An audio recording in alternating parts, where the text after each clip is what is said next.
پیدا ہوگا، یقین والا ایمان۔ دیکھیے برا نہ مانے، مغالطے میں نہ رہیے، میرے اور آپ کے دلوں میں ایمان نہیں ہے، عقیدہ ہے، عقیدہ ہے، والدین سے ملا ہے۔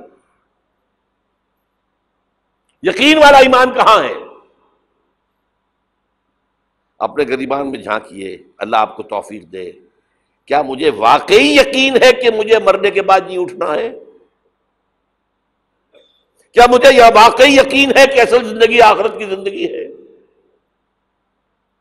کیا مجھے واقعی یقین ہے کہ قرآن اللہ کا کلام ہے؟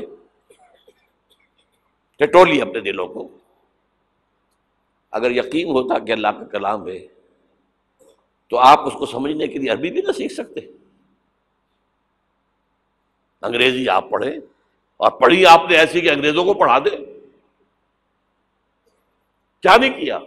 پی ایچ ڈیز کر رہے ہیں، کون کون سے فنون نہیں سیکھے، ڈاکٹر، اتنی عربی نہیں سیکھی۔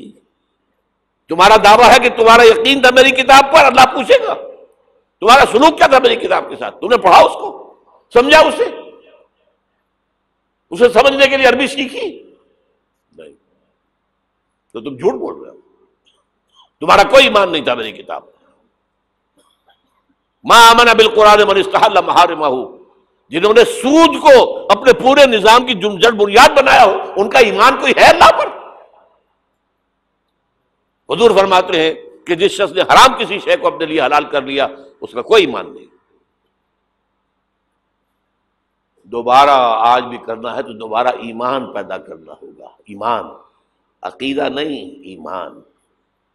صرف لپ سروس نہیں، اقرار باللسان نہیں، تصدیق بالقلب۔